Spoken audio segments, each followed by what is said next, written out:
Let's spike crime की कहानी। हर killer एक ही गलती करता है। उसे लगता है कि चेहरा हटा दिया तो पहचान नहीं होगी। लॉजिक सिंपल लगता है। पुलिस फेशियल रिकॉग्निशन यूज करती है, फैमिली चेहरा देखकर आइडेंटिफाई करती है, न्यूज़पेपर्स में फोटो छपती है। तो अगर चेहरा ही नहीं होगा तो चेन ऑफ आइडेंटिफिकेशन टूट जाती है। यही बिलाल ने भी सोचा। हजारों किलर्स यही सोचते हैं, पर यहीं पे वो गलत हो जाते हैं। इंसान का चेहरा सिर्फ एक आइडेंटिटी मार्कर है और हमारी बॉडी में ऐसे हजारों आइडेंटिटी मार्कर्स होते हैं। एक बर्थ मार्क, एक सर्जिकल स्कार, एक बोन का फ्रैक्चर जो कि हील हो गया हो, या फिर कोई धागा जो किसी ने मन्नत मांगते वक्त बांधा हो। ये सब चेहरा हटाने के बाद भी प्रेजेंट होते हैं और पोस्टमार्टम में ट्रेन्ड आइज यही ढूंढती हैं। 7 दिसंबर 2025 कलेसर फॉरेस्ट, हरियाणा। एक हेडलेस बॉडी मिली। कोई चेहरा नहीं, कोई आईडी नहीं, कोई कपड़े नहीं, लेकिन बॉडी ने खुद बात की। ये है द कालेसर केस। दिसंबर 7, 2025 हरियाणा के यमुनानगर डिस्ट्रिक्ट में कालेसर फॉरेस्ट में एक नर्सरी में सन्नाटा था। ठंड की सुबह थी, लेकिन वहां जो मिला उसने हरियाणा और यूपी पुलिस के होश उड़ा दिए। एक औरत की डेड बॉडी जो कि जमीन पर पड़ी थी। ना कोई कपड़े, ना कोई आईडी कार्ड, और सबसे खौफनाक बात, उस बॉडी का सर गायब था। किलर ने बड़ी शातिर चाल चली थी। उसने सोचा कि अगर चेहरा नहीं होगा तो पहचान नहीं होगी, और अगर पहचान नहीं होगी तो किलर तक कोई पहुंच ही नहीं सकता। लेकिन वो एक बात भूल गया, फॉरेंसिक्स की नजर से बचना नामुमकिन है। आज के एपिसोड में हम बात करेंगे एक धोखे की, एक मैरिज प्रपोजल की, जो आगे चलकर मौत का फरमान बन गया, और फॉरेंसिक्स की ऐसी ताकत की जिसने बिना सर की बॉडी को भी आइडेंटिफाई कर लिया। जब यमुनानगर पुलिस मौके पर पहुंची तो उनके सामने सिर्फ एक सवाल था, ये कौन है? बॉडी को तुरंत पोस्टमार्टम के लिए भेजा गया। बिना सर वाली बॉडी की पहचान करना दुनिया का सबसे मुश्किल काम है, लेकिन विक्टिम की बॉडी ने खुद सबूत दिए। फॉरेंसिक्स ने काफी राज बताए। Birth mark. एक्सपर्ट्स ने नोटिस किया कि विक्टिम के पेट पर एक बर्थ मार्क था। उसके राइट लेग पर एक काला धागा बंधा हुआ था, जैसे लोग मन्नत मांगते टाइम बांधते हैं। ये छोटे लगने वाली एविडेंसेस ही आगे चलकर पहचान का जरिया बने। Weapon analysis. नेक पर जो कट था उसे देखकर लग रहा था कि वो किसी ऑर्डिनरी नाइफ से नहीं किया गया है। एंगल और सिवियरिटी देखकर लग रहा था वो किसी स्पेशलाइज्ड नाइफ, जैसे कि मीट कटर से किया गया है। शुरुआत में बॉडी की हालत देखकर पुलिस को लगा ये रेप और मर्डर का मामला है, क्योंकि बॉडी पर एक भी कपड़ा नहीं था। लेकिन जब फॉरेंसिक रिपोर्ट आई तो एक बड़ा मोड़ आया। मेडिकल एग्जामिनर ने कंफर्म किया कि no sexual assault had taken place. इसने इन्वेस्टिगेशन की दिशा बदल दी। ये गुस्से में किया गया रेप या मर्डर नहीं, बल्कि एक ठंडे दिमाग से किया गया एलिमिनेशन था। पुलिस ने सब किया जो कर सकती थी। हरियाणा के सारे डिस्ट्रिक्ट्स में अलर्ट भेजा गया। यूपी, हिमाचल प्रदेश, चंडीगढ़, उत्तराखंड, इन सभी जगहों पे मिसिंग पर्सन्स रिकॉर्ड चेक किया गया, लेकिन कहीं कोई मैच नहीं मिला। कोई भी ऐसे डिस्क्रिप्शन की किसी लड़की को ढूंढ ही नहीं रहा था। हरियाणा पुलिस ने स्पेशल इन्वेस्टिगेशन टीम बनाई। उन्होंने कलेसर फॉरेस्ट के आसपास के सारे सीसीटीवी फुटेज चेक किए। वहां उन्हें एक यूपी नंबर की कार बार बार दिखी। रिकॉर्ड्स निकाले गए तो ओनर का पता चला। ओनर ने बताया उस दिन उसका एक दोस्त बिलाल ने उससे कार बोरो की थी। पता चला कि बिलाल सहारनपुर के टिडोली गांव का रहने वाला था। जब पुलिस वहां गई तो पता चला कि उस घर में एक लड़की की शादी थी और बिलाल उस लड़की का भाई था। बिलाल की खुद की शादी भी अगले ही दिन होने वाली थी। बिलाल को कस्टडी में लिया गया। शुरू में वो डिनाई करता रहा, कहा मेरा कोई लेना देना नहीं है, मैं ऐसी किसी लड़की को जानता ही नहीं। कार ली थी लेकिन कुछ हुआ नहीं। पुलिस ने डिजिटल फॉरेंसिक्स शुरू की। बिलाल ने अपना फोन और विक्टिम का फोन दोनों फॉर्मेट कर दिया था। उसने सोचा था कि डिलीट मतलब सब कुछ गायब, लेकिन डिजिटल फॉरेंसिक्स का मेन रूल है, डिवाइस फॉर्मेट करने पे भी डेटा डिलीट नहीं होता, बल्कि सिर्फ अवेलेबल स्पेस मार्क हो जाता है। तो अगर कोई डेटा डिलीट भी कर दे तब भी वो पूरी तरह से वहां से नहीं जाता। फॉरेंसिक सॉफ्टवेयर ने सब रिकवर कर लिया।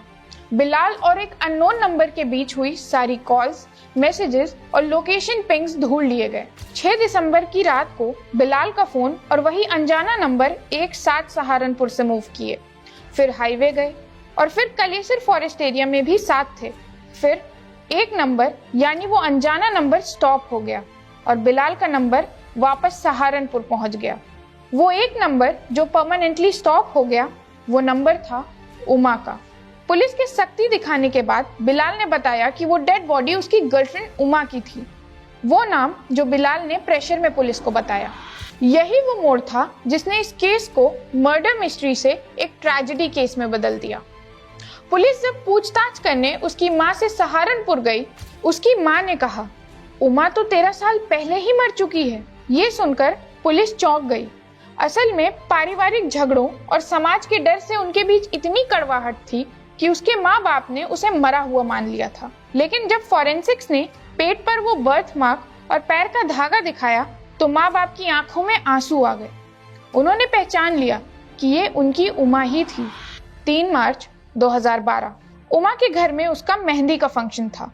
उसकी शादी हो रही थी, सब ठीक चल रहा था।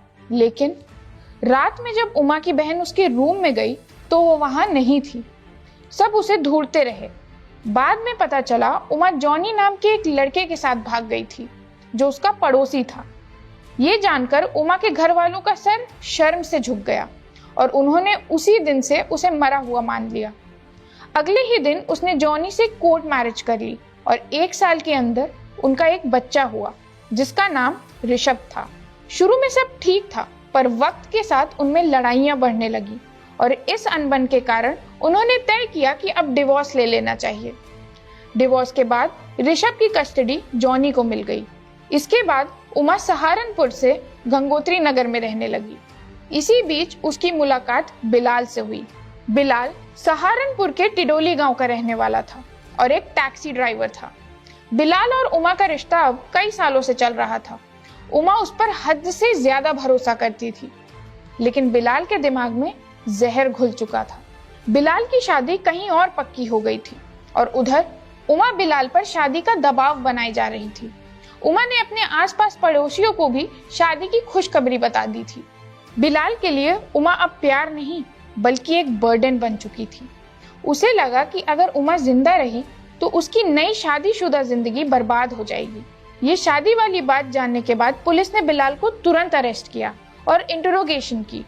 शुरुआत में वो मुकरता रहा। उसने कहा, मेरा कोई लेना देना नहीं है, पर पुलिस के बहुत सख्ती से पूछने पर उसने सब बता दिया।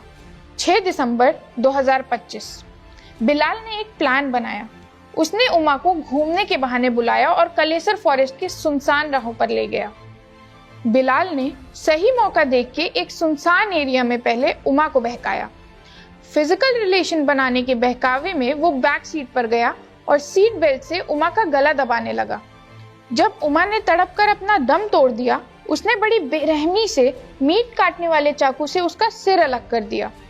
उसने सोचा था कि अगर वो बॉडी के टुकड़े अलग अलग फेंक देगा तो पुलिस कभी लिंक नहीं कर पाएगी। उसने सर को लालढंग खाई में फेंक दिया और टॉर्सो को एक नर्सरी में फेंक दिया। उसने उमा के सारे कपड़े उतार दिए ताकि फैब्रिक से कोई भी एविडेंस न मिल पाए और ना ही आइडेंटिफिकेशन हो पाए। क्राइम सीन से वापस आने के बाद उसने सारे एविडेंस मिटाए और उसके बाद शादी की तैयारियों में लग गया जैसे कि कुछ हुआ ही ना हो। बिलाल ने एक और काम किया। उसने अपना फोन पूरी तरह फॉर्मेट कर दिया। उसे लगा डिजिटल एविडेंस मिटा दिए तो पकड़ा नहीं जाएगा, लेकिन वो भूल गया आज के जमाने में डिजिटल फॉरेंसिक्स कितनी एडवांस हो चुकी है। बिलाल के केस के बाद पुलिस को फिजिकल एविडेंस चाहिए था ताकि केस और मजबूत बन जाए। इसके लिए पुलिस ने 3 अलग अलग एसआईटी टीम्स बनाई। एसआईटी टीम 1 एसआईटी टीम 1 ने बिलाल के कन्फेशन के हिसाब से लालढंग खाई से विक्टिम का हेड रिकवर किया और वहीं से वेपन ऑफ मर्डर और विक्टिम के कपड़े भी मिले, जिसने केस को और स्ट्रॉन्ग बनाया। एसआईटी टीम 2 इस टीम ने बिलाल के घर से उमा का आधार कार्ड और उसका फोन रिकवर किया। सबसे बड़े एविडेंस थे बिलाल के वो कपड़े जो उसने मर्डर के टाइम पहने थे। फॉरेंसिक्स टीम ने उस पर ल्यूमिनॉल टेस्ट किया और पुराने ब्लड स्टेन्स फ्लोरेसेंस शो करने लगे। एसआईटी टीम 3 इस टीम ने वो कार रिकवर की जो बिलाल ने जंगलों में छुपा दी थी। कार की डिग्गी से डीएनए सैंपल्स मैच किए गए जो कि उमा से परफेक्ट मैच कर रहे थे। बिलाल ने सोचा था कि वो परफेक्ट मर्डर कर रहा है। उसने चेहरा हटाया, कपड़े हटाए, फोन फॉर्मेट किया, लेकिन वो फॉरेंसिक साइंस से वाकिफ नहीं था। और जो लड़की 13 साल पहले दुनिया के लिए मर चुकी थी, वो कोर्ट में आज ऑफिशियली मर्डर विक्टिम बन गई। Bilal arrested, case closed. Visual identification, एक अनआइडेंटिफाइड बॉडी जो बिना सर, बिना कपड़े या बिना आईडी प्रूफ्स के मिली थी, उसे काले धागे और बर्थ मार्क से आइडेंटिफाई कर लिया गया। डिजिटल फॉरेंसिक्स, फॉर्मेटेड फोन ने डेटा नहीं छुपाया। लोकेशन पिंग्स ने 6 घंटे की जर्नी मैप कर दी और डिलीटेड मैसेजेस ने रिलेशनशिप बता दिया।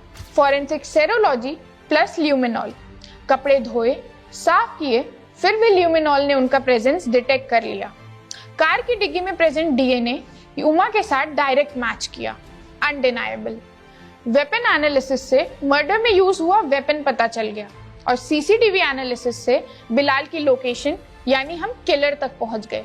ये केस हमें बताता है कि किलर चाहे जितना भी शातिर हो, वो कोई ना कोई एविडेंस जरूर छोड़ता है जो उसे फांसी के फंदे के और करीब ले जाता है। एक औरत जिसे 13 साल पहले उसके घर वालों ने मरा हुआ मान लिया था, फॉरेंसिक साइंस ने उसे जीत दिलवाई, क्योंकि साइंस को किसी की इजाजत की जरूरत नहीं होती। कोई मिसिंग रिपोर्ट फाइल करे ना करे, बॉडी अपनी कहानी खुद बताती है। आपको क्या लगता है, क्या बिलाल को फांसी की सजा होनी चाहिए? और क्या उमा के परिवार ने उसे 13 साल पहले डिसोन करके गलती की? अपना ओपिनियन कमेंट्स में जरूर बताइएगा और अगर आपको ये एंगल पसंद आया हो तो चैनल को सब्सक्राइब जरूर करिएगा। मिलते हैं अगले वीडियो में। Till then stay curious, stay safe.